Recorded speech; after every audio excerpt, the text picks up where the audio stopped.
Welcome to Wealth, Wellness, and Womanhood. I'm Cynthia Hammonds, dentist, investor, entrepreneur, and now the host of your favorite new podcast. This show is for ambitious women just like yourself who are building extraordinary lives but don't want to settle or lose themselves in the process. Here, we are going to have real, honest conversations about building wealth, nurturing your wellness, and having a purpose-filled life. Welcome back.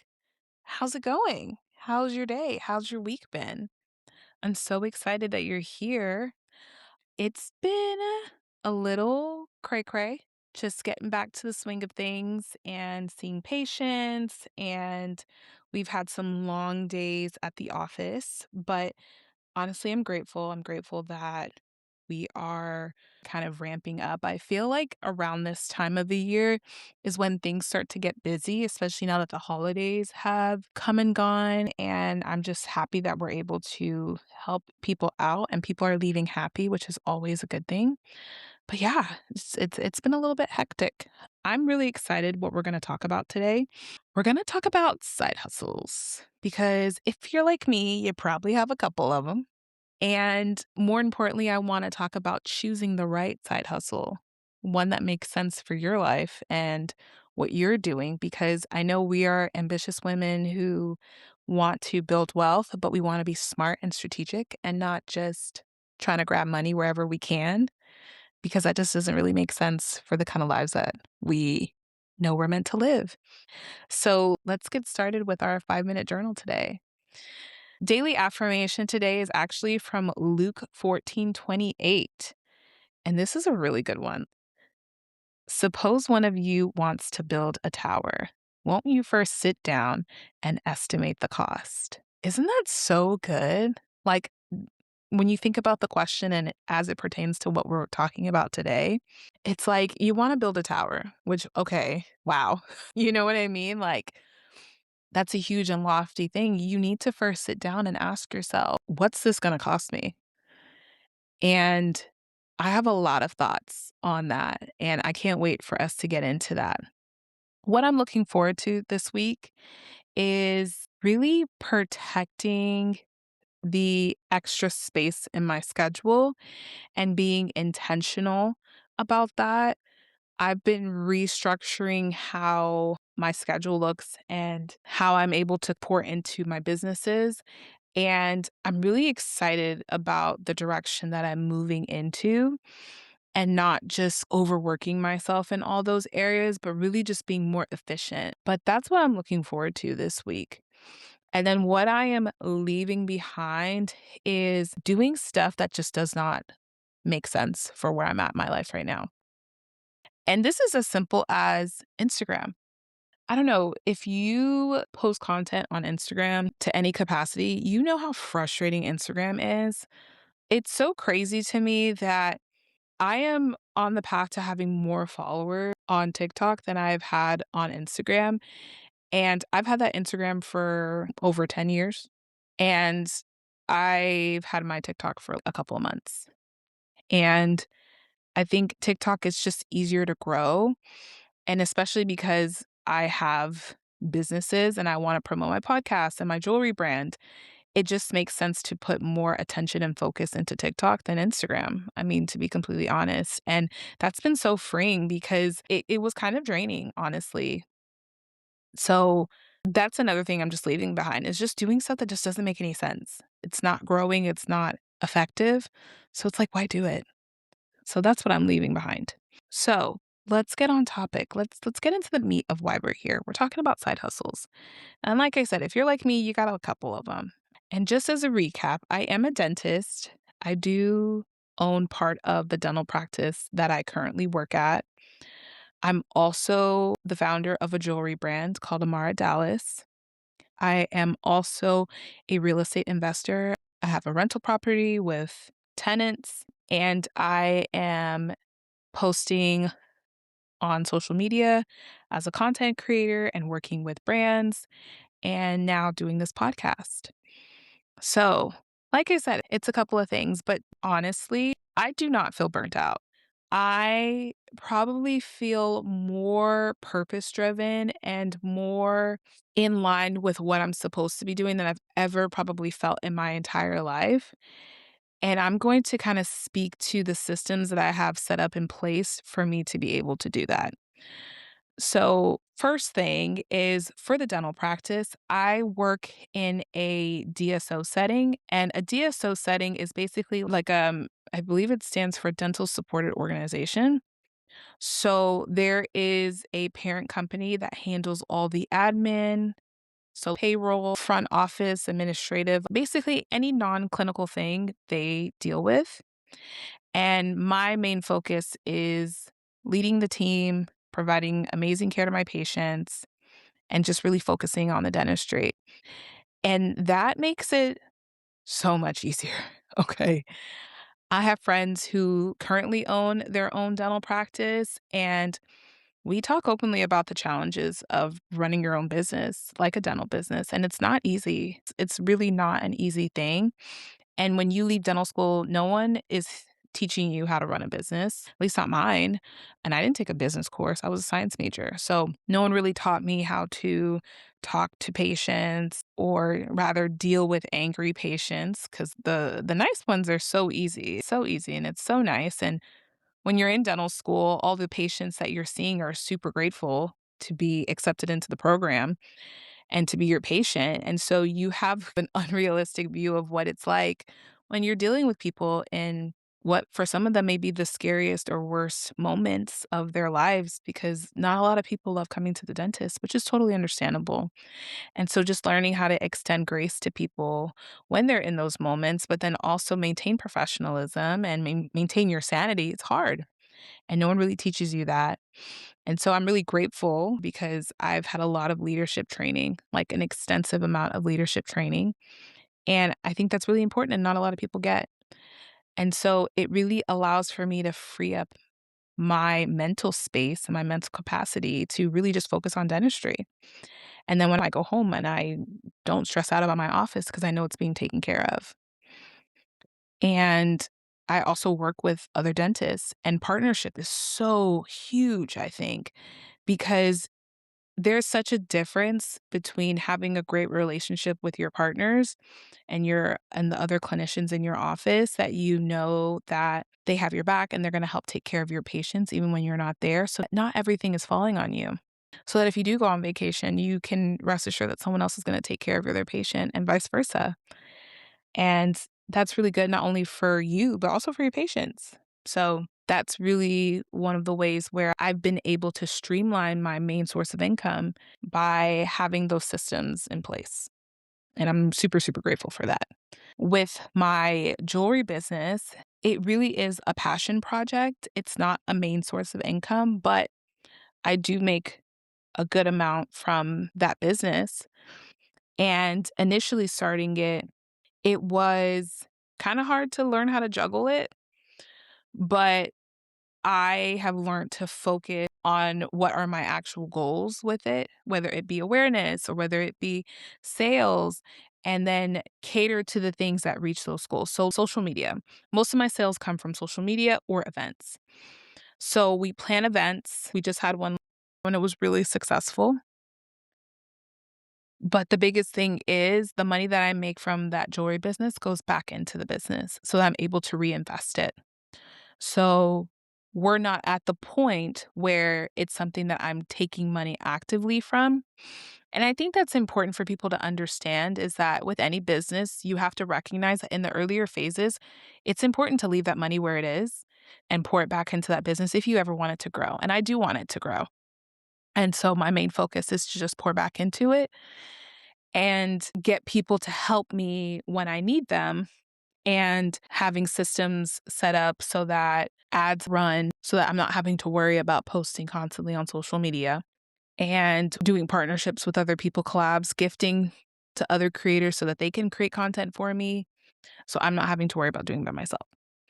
And then when it comes to my real estate property, I work with a project management company that's amazing.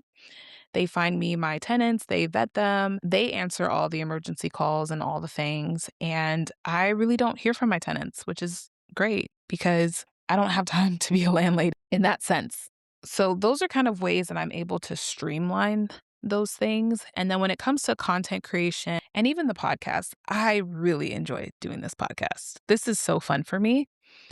And I realized that a podcast is fairly easy to do, especially if you're not doing video, which I do video on some of the videos. But if I have a really great idea, I'll just, set up, have like a little setup in my house and I'll just hit record and I'll just start recording. And it just makes it doable. And the content creation helps to feed all those aspects. It helps to promote all those businesses.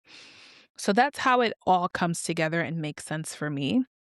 Because the truth is that if you pick the wrong side hustle, if you pick the wrong thing to do on the side, it's going to burn you out faster than your 9 to 5 will.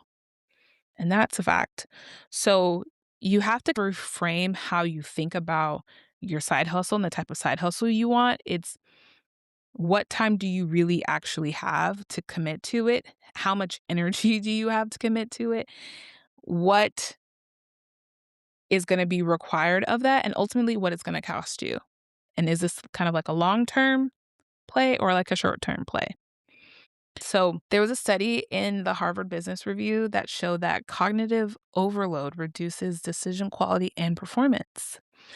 And it talked a lot about role strain and how women juggling too many demanding roles, you start to experience higher stress and lower fall through, which I feel like that's very obvious.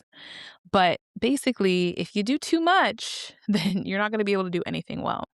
And that's so true. If it doesn't match the lifestyle that you currently have, then it's going to cost you more than it's going to pay you. And another thing that I didn't even mention before was that my clinical job, I only work 4 days a week. So I have 3 other days to really focus on the other things that I'm doing. And I have it set up where the content is scheduled. So I batch create and the content is scheduled to post. So I don't have to worry about creating new content every single day. It's all seamless. So I want to give you some examples of the different types of side hustles, and I want you to pay attention and really think about what does your lifestyle look like and what makes sense for you or what you need to stay absolutely away from. So there are side hustles that are high time, high energy. So think of like service businesses. Probably your 9 to 5 if you work in healthcare or law or education or something of that nature. Maybe you own a med spa or you do a service. Those are pretty high time and high energy. So it really would not make sense to have two of those unless they work in tandem together. The time where it would make sense is maybe it's early in your career or you have very flexible schedules or you have a lot of stamina or maybe in a certain season where you have the stamina to do something like that. So like maybe if you're in education and you have a period of time where you don't have anything and you have summers off, then you can pick up a short-term service business or like a high time, high energy business that you can focus on. Or if you're pulling back from maybe your main job, you can then pour into that. Then you have the low time, high leverage hustles. So think products businesses. So depending on what you're selling, and there's different types of product businesses, you can have physical products or digital products. Digital products are amazing because really you put all your effort in at one point, and then to me, it's probably one of the most passive forms of business that you can have because if it's something digital, at most your customer service might be someone didn't get the ebook or the guide or whatever, and you just email it to them. So that's a really great business if you have some sort of expertise or digital product like a guide or maybe like you're really good on Canva and you can make an artistic, I don't know. I know a girl who is a fashion designer and she creates digital pattern that she sells on Etsy and she makes a lot of money doing that. And so that really makes sense for what she does because she already is into fashion. It's just an extension of what she's already doing, but it's a digital product. You can also do a products business like what I have, a physical product, which is earrings, which really the most work that I do is packaging orders. And I usually have certain days that I package orders on. It can be a little bit more of an investment, especially as it gets bigger because you're dealing with customer service and especially on what type of product that you're selling. Depending on how big it gets, it can become a more and more demanding side hustle. There's also content monetization. That can be high or low depending on how much you pour into it, but it can be something that you can really leverage into making more money, like a significant amount of money if you're able to leverage your expertise or what you do on social media so that brand notice you. Because as we move forward, the new influencers are going to be the gurus, the people who know things, the people who can teach something and not just the look at how aesthetic my life is. So definitely consider that, or even ownership and equity plays. So real estate is another example of that where you can own it. And then if you have a property management company or you outsource the management of that company, it may not make you a whole lot of money right now because honestly, with real estate and with rentals, you're not seeing those high numbers that were common back in the day. Unless you're lucky, you have a really low mortgage or none at all, which is even more amazing. But it could be something that when years down the line, you're able to sell and really maximize on that. And those type of businesses are really good for high earners. The job that you're doing currently makes you a lot of money, so you don't have to worry about those side hustles being additional sources of income in that moment so that you can reinvest the money that you make from those businesses back into the business. If you're super busy, if you're a really busy professional, these are great things that you can do that you don't really have to be as actively involved. So I feel like this is where we want to focus in on the type of side hustles that we're doing, especially for the type of lives that we have. I reached out to some of the listeners and I asked, what questions do you have about owning a side hustle? And one of the questions was, I want a side hustle, but I'm already exhausted from my main job. Does that mean I'm not cut out for more? Absolutely not. First of all, I want to say thank you to the person who sent in this question. I totally get it. I, at one point, wouldn't have even been able to dream about having a side hustle when I was working my first dental job in an office with just by myself, no hygienist, working 5 days, sometimes 6 days a week. A side hustle was out of the question. The biggest thing I want to say is if there is an opportunity for movement within your career, maybe moving to a role or getting a promotion where you are able to make more money and do less, or just changing the work environment. Maybe you're in a more toxic work environment that's causing you to feel more drained. I would do some work to looking into what that looks like. And then also asking yourself if you really are in the season to have a side hustle, which is also a reality, is if no, it's a matter of not right now. All that being said, focusing on a digital product. What I love about digital products is because if you have some level of expertise about something, you can figure out a way to create a guide or a template or something digital that someone will be interested in reading, then that's a really great way to start. But it does take time. You have to build trust with your audience. You have to create a community that people are engaged enough and want to hear from you. And that can take time. And I think with any of these side hustles, recognizing that building anything is going to take time. And if you're willing to take that time to do it, then it could really be a great side hustle for you. So definitely would recommend looking into a digital product because then that way you really don't have to worry about spending a lot of time and energy in doing that. Here are some questions I want you to ask yourself when you are considering starting a side hustle. Before you do anything, is ask yourself, how many hours of the week is this likely going to take? And not like what you hope, but the reality. And you may want to ask some questions, watch some videos, engage from other people who are doing it. How much commitment does this thing really take? Is this something that's going to energize you or is it something that's going to drain you? It's important to do something that you're passionate about, something that you enjoy, or else it's just going to feel like a second job. And you really want to try to avoid that, especially because if you're a high earner, you already have a great job that you're probably making a decent amount of money from. You're going to start to ask yourself, is the stress even worth it? Because you're not even making that much money from it, probably initially. Ask yourself, can this scale without you? And this doesn't necessarily mean that you can't do it, because I don't think every side hustle is meant to make you millions of dollars. Some of them are just things that we do that we enjoy, but then we found a way to monetize them. And I think that those are really the best types of side hustles. But you have to ask yourself, is this something that can scale without you? Because if it can't scale without you, then it may just be a passion project. Or You could really scale it by yourself and it may be your main source of income. That's also a possibility, but you have to ask yourself, what is it that you want from it? If it's something that can scale without you, that's amazing. Honestly, I think you've hit the jackpot. If you can figure out a way to make it that it scales without you, kudos, because then you might be able to sell it or cash out from it. But I think you really have to sit down and think about what is the reality of this business that I'm trying to start and what are my expectations around it. And then, of course, I always love to leave a reflection question that you can journal about. And this one is your current side hustle, if you have one, or the one that you are wanting to start. Does it align with the life that you want? Or is it just the money that you want?